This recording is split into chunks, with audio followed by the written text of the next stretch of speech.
Información precisa, completa, veraz, objetiva e independiente. Directo a tu pantalla. Radio Caracas Radio presenta Voz de América. Entre julio y lo que va de agosto, empleados públicos de diversos sectores del país, entre ellos docentes de educación media, enfermeras y profesores universitarios, han protagonizado diversas protestas para exigir la derogación de un instructivo creado por la Oficina Nacional de Presupuesto ONAPRE, que según denuncian, ha desmejorado los derechos contractuales de los trabajadores, como explica la profesora Griselda Sánchez, presidenta de la organización no gubernamental Formación de Dirigentes Sindicales Fordisi. Trabajadores que devengaban un salario, 10, 8 salarios mínimos, quedaron ganando 1 o 2 salarios mínimos. O sea, fue un instructivo que definitivamente acabó con el salario mínimo y violó todo lo que son las tablas salariales que hemos venido conquistando durante muchos años de lucha. Sánchez insiste en exponer las denuncias por las que desde hace años infructuosamente han protestado en las calles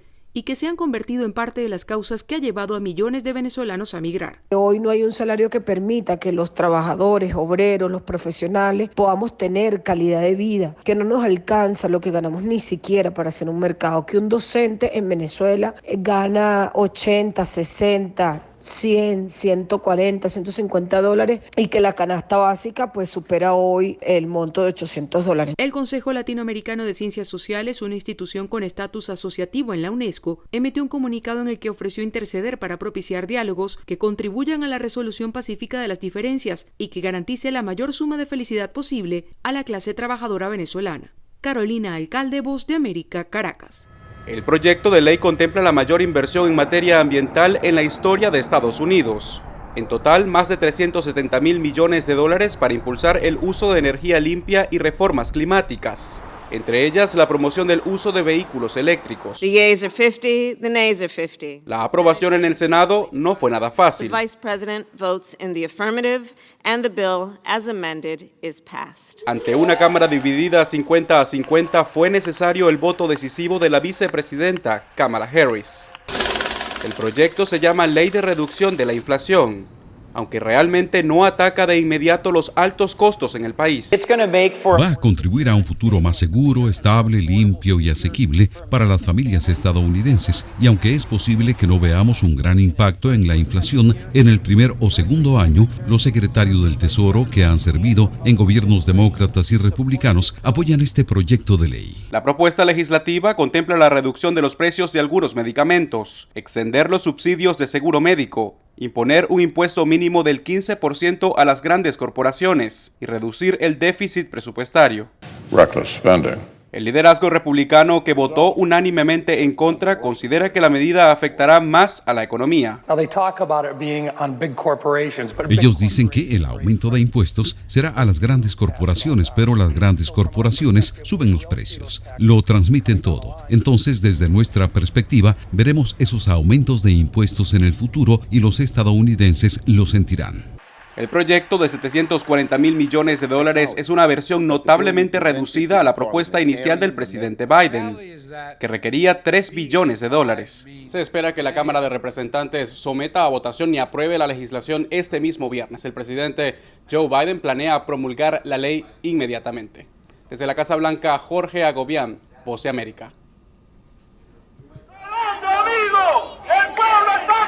Son exiliados nicaragüenses que desde Miami, Florida y San José, Costa Rica, muestran su respaldo al obispo Rolando Álvarez, a quien la Policía Nacional mantiene bajo arresto domiciliario en la Casa Cural de Matagalpa, en el norte de Nicaragua.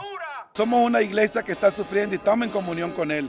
Al Papa lo que le queremos decir es que por favor ponga su mirada sobre Nicaragua. Álvarez, uno de los obispos más críticos a la administración sandinista, es investigado por supuesta desestabilización en perjuicio del Estado de Nicaragua. Prevaliéndose de su condición de líderes religiosos, están intentando organizar grupos violentos con el propósito de desestabilizar al Estado de Nicaragua y atacar a las autoridades constitucionales. El Consejo Episcopal Latinoamericano y del Caribe se solidarizó con los obispos y sacerdotes nicaragüenses, quienes denuncian ser víctimas de la violencia del gobierno de Daniel Ortega. Es muy triste que la iglesia, que siempre está para servir al pueblo, hoy sea silenciada, perseguida o aprisionada, aunque sea en la misma Casa Cural. Simultáneamente, cada vez surgen más voces que demandan al sumo pontífice condenar la situación contra los obispos nicaragüenses. Nosotros reclamamos, nosotros quisiéramos que el Papa Francisco y que el Vaticano tuvieran una posición un poquito más clara de defensa y protección a su iglesia. Desde el año 2018, el presidente Daniel Ortega acusa a los obispos de intentar apoyar un golpe de Estado en contra de su administración. Donaldo Hernández, Voz de América. El Centro Internacional para Periodistas ya ha pedido la inmediata liberación del periodista José Rubén Zamora. Avanza el proceso judicial contra José Rubén Zamora, director de diario El Periódico en Guatemala. Este lunes se retomó la audiencia de primera declaración, después que el Ministerio Público indicó que 2 abogados defensores del periodista también figuran como acusados. Organizaciones internacionales aseguran que se trata de una censura a la prensa. Parece ser el proceso penal más grave y más connotado en contra de un periodista en años recientes en Guatemala. Esto forma parte de ese mecanismo y ese proceso de tratar de silenciar a aquellos que son críticos de la administración de turno. Aunque Zamora es crítico del actual gobierno, la Fiscalía insiste en que no se debe a su ejercicio como periodista. La persecución penal que ha iniciado el Ministerio Público es enfocadamente en contra de un sujeto individual por el ejercicio de la actividad mercantil de manera ilegal y de manera ilícita, donde pretendió simular ciertos contratos.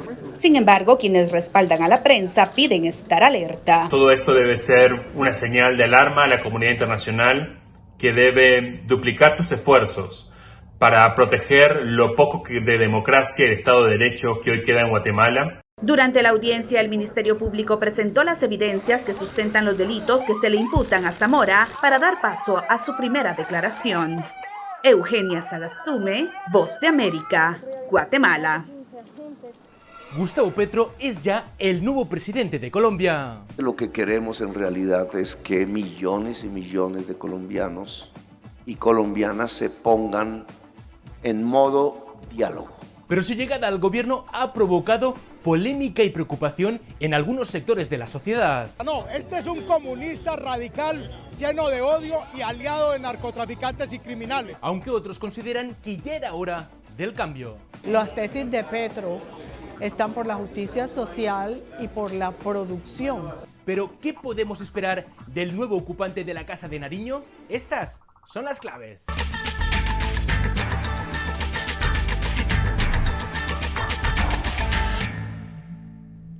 Empieza un nuevo capítulo en la historia de Colombia. Durante los próximos 4 años, este hombre, Gustavo Petro, estará al frente del gobierno de Colombia. Él mismo lo afirmó, llega con aires de cambio para dar voz a los que, según él, no estaban siendo escuchados. Sino porque tenemos primero que superar la premodernidad en Colombia, el feudalismo en Colombia, los nuevos esclavismos, la nueva esclavitud. Su programa de gobierno se basa en 5 puntos básicos. El primero, mayor visibilidad de las mujeres. De hecho, se espera que las mujeres ocupen el 50% de los cargos públicos en todos los niveles. También ha prometido un plan integral contra el feminicidio y la despenalización del aborto, entre otras muchas cosas. El segundo punto es la lucha contra el cambio climático, con un modelo en pro de la naturaleza y no de los intereses económicos. En tercer lugar, nos encontramos con una economía productiva, con una política urbana que combata la segregación social en todo el país. También una sociedad con plenos derechos para todos los ciudadanos de Colombia, especialmente entre los más jóvenes, eliminando el servicio militar obligatorio y respetando los derechos de la comunidad LGBTQ. Y por último, la democratización del Estado, entre otras cosas con una reforma progresiva de las Fuerzas Armadas y castigando severamente la violencia de género. Petro llegó al poder con el 50,4% de los votos frente al 47% de su oponente Rodolfo Hernández. Con estos resultados, no hay duda de que la sociedad colombiana está profundamente dividida entre la derecha y la izquierda. Los sectores más conservadores, contrarios a las ideas de Gustavo Petro, no ven con buenos ojos estos proyectos de cambio. Primero, no creemos lo que está diciendo. Creemos que él está haciendo una farsa total. Él va a llevar a un gobierno democrático a un gobierno de dictadura, un gobierno socialista, criminal, que esa es la preocupación que tenemos todos en este momento. Basan sus opiniones diciendo que Petro es cercano a los gobiernos de Cuba, Venezuela y Nicaragua, 3 países de la región que ahora están sumidos en una profunda crisis socioeconómica. Pero desde las filas más de izquierdas, afines a los ideales del nuevo presidente de Colombia, aseguran que sus argumentarios son totalmente falsos. Lo que vemos es el mismo discurso de siempre. Lo mismo pasa en Brasil, en Ecuador, en Perú, en Bolivia, en todos los países donde están pidiendo un cambio se presenta la misma historia, este tipo de fake news que se ha hecho tan prevalente en los últimos tiempos, y lo que vemos es nada de eso. Lo que estamos viendo es un realineamiento de las posibilidades políticas en Colombia. Se está hablando de inversión económica, se está hablando de una transición justa hacia una economía del siglo XXI. Pero tanto los seguidores de Petro como sus adversarios miran hacia Estados Unidos, que podría perder su principal aliado en la región. El nuevo presidente de Colombia aseguró que quiere hablar con la Casa Blanca para abordar sobre todo el tema del cambio climático. Yo creo que llegó el momento de sentarnos con el gobierno de los Estados Unidos y hablar, dialogar sobre lo que significa el hecho que en todo este continente americano que compartimos, allá se emita, como casi en ningún otro país, gases efecto invernadero, y aquí los asumimos, los absorbemos a partir de nuestra selva amazónica. Pero el futuro de las relaciones entre Estados Unidos y Colombia es aún una incógnita, y las opiniones de un lado y otro también son diversas. Hubo una comunicación casi que inmediata después de las elecciones, hubo un alineamiento porque son políticas muy similares, políticas que tienen que ver con el cambio climático, la política energética, la política de derechos humanos. Reconocemos que esta administración demócrata en estos momentos está a fines de una izquierda, está a fines de un cambio en Colombia en ese sentido. Desde el gobierno de Estados Unidos aseguran que están dispuestos a mantener fuertes lazos entre ambos países para construir un hemisferio, dicen, más democrático y más equitativo. ¿Será así?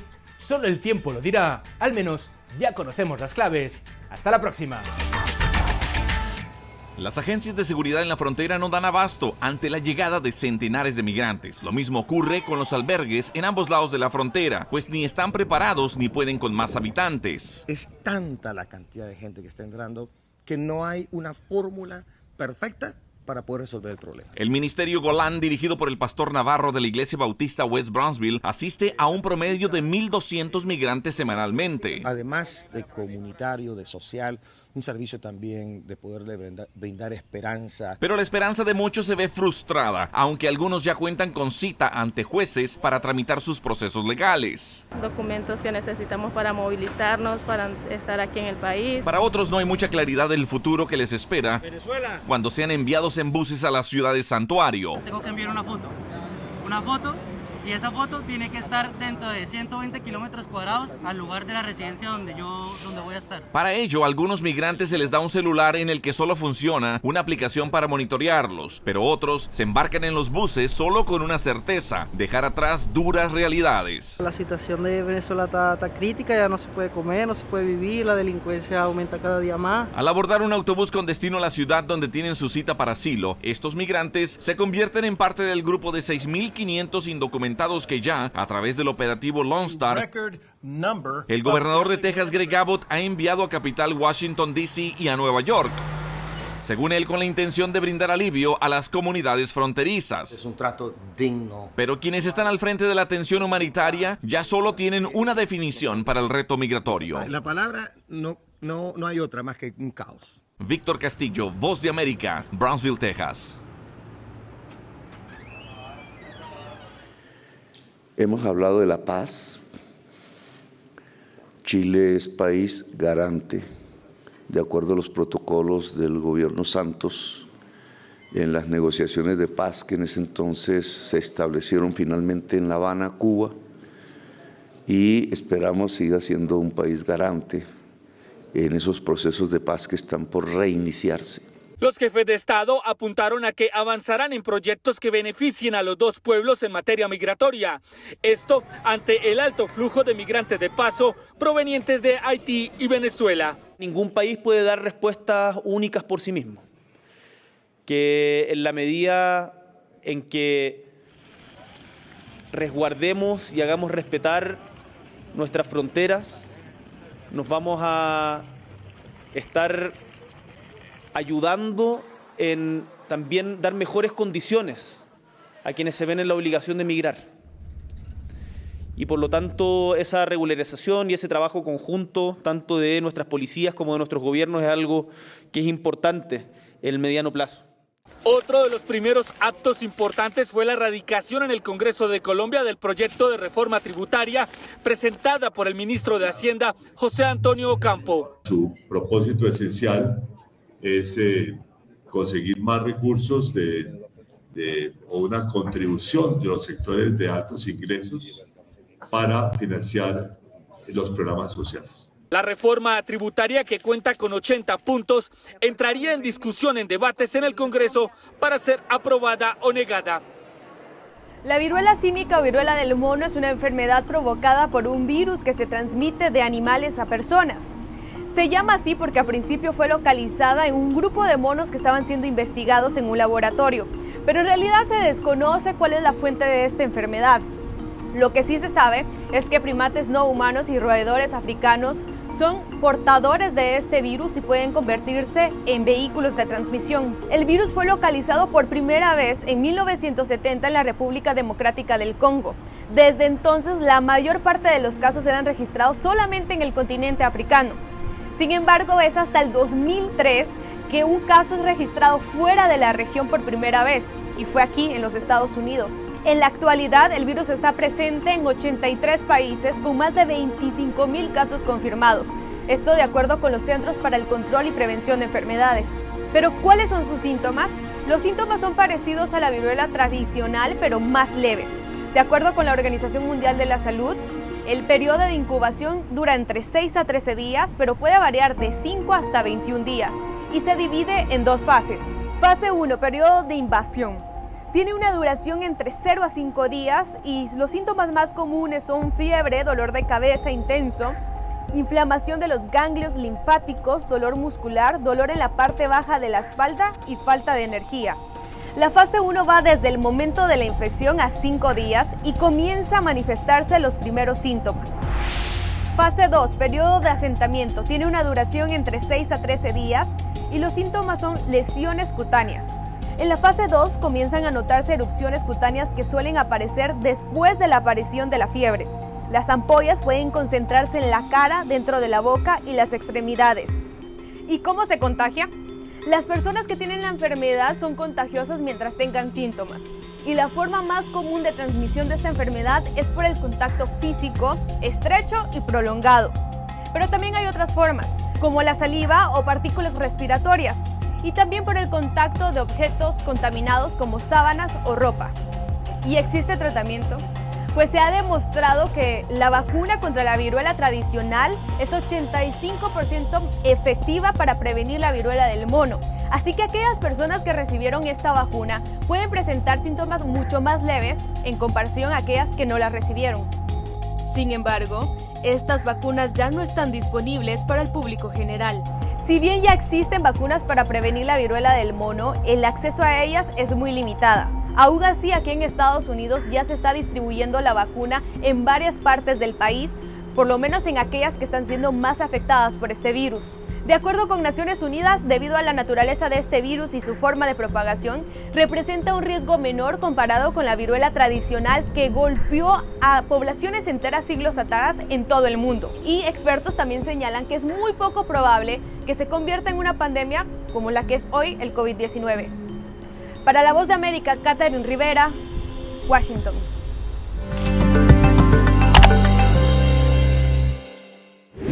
Hola amigos de Panorama. Este año la Copa Mundial de Fútbol de la FIFA se celebra en Qatar, uno de los países del Golfo Pérsico considerados más ricos del mundo. Pero ¿se han preguntado alguna vez cuánto cuesta ir al Mundial de Fútbol desde América Latina? Salimos a la calle a preguntarles. No. La verdad que no. En dólares de pronto como 1.500, 1.800 por ahí. Me imagino que es súper caro y tienes que ir como de pronto Bogotá a Los Ángeles y después de ahí de Qatar. Yo no creo que hay vuelos directos de Bogotá. Pero quién sabe ahora. Ok, dale, perfecto, muchas gracias. No, gracias, loco. 3.000.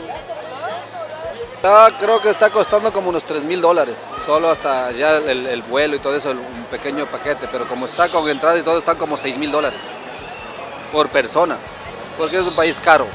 Como vieron, las respuestas aquí en la calle fueron muy variadas, pero no se preocupen, el equipo de Panorama hizo los cálculos para que no tengan que buscarlo. Buscamos el precio de viaje de ida y vuelta para una persona desde varias capitales de América Latina hasta Doha, la capital de Qatar, para una estancia media de unos 10 días en noviembre o diciembre. Estos fueron los resultados. Desde Buenos Aires, $4.200, San Salvador, 2.000, Lima, 2.700, Santiago de Chile, 2.500, Ciudad de México, 2.300, Bogotá, 2.400 y Quito, $2.100. A esto habrá que sumarle obviamente el coste de las entradas y de la estancia. Por pasos, la entrada más barata en la fase de grupos será de $70, mientras que la más cara, en la final, costará alrededor de $1.600. Conectamos con Tarek Albader, que se encuentra en Doha, para conocer mejor las sedes del Mundial. Hola Alex, ¿qué tal? Me contaron que quería saber un poco más sobre Qatar y específicamente los estadios que tenemos aquí. Pues tenemos 8 estadios donde se va a jugar el Mundial. Y creo que los más importantes, en mi mente tengo 3. El 974 Stadium, que es el estadio que está hecho de contenedores. El Beit Stadium, que es el estadio que parece como una tienda de campaña. Y el último va a ser Lusail Stadium, que fue el estadio más nuevo que tenemos en Qatar, que se inauguró en 2022 y tiene una capacidad de 80.000 personas. Entonces son estadios de alta categoría que tienen todo para que sea un mundial excelente y bueno, estamos aquí esperando para que todos vengan a disfrutar en nuestro país bonito. Qatar es de hecho un país de apenas 3 millones de habitantes, lo que lo convierte en el país más pequeño de la historia en albergar una Copa Mundial de la FIFA. Durante el Mundial, el Ministerio de Turismo qatarí espera que acudan unos 850.000 turistas, sin contar personal de la FIFA, equipos que compiten en el propio Mundial o los medios de comunicación. Las dos alternativas tienen que ver con alojamiento temporal. Por un lado, habrá cruceros en la costa de Qatar y por otro se instalarán carpas de lujo en el desierto. Cada crucero tiene 4.000 habitaciones. Por 5 días, el crucero tiene un costo de $3.700. Con estos datos despedimos Panorama. No sin antes recordarles que si les gustó el vídeo le pueden dar like y al botón de suscribir aquí en nuestro canal de YouTube de La Voz de América, donde podrán ver más panoramas interesantes. Suscríbete a nuestras redes sociales, activa las notificaciones y déjanos saber aquí en los comentarios qué temas tienes en tu panorama para que los analicemos. Un saludo.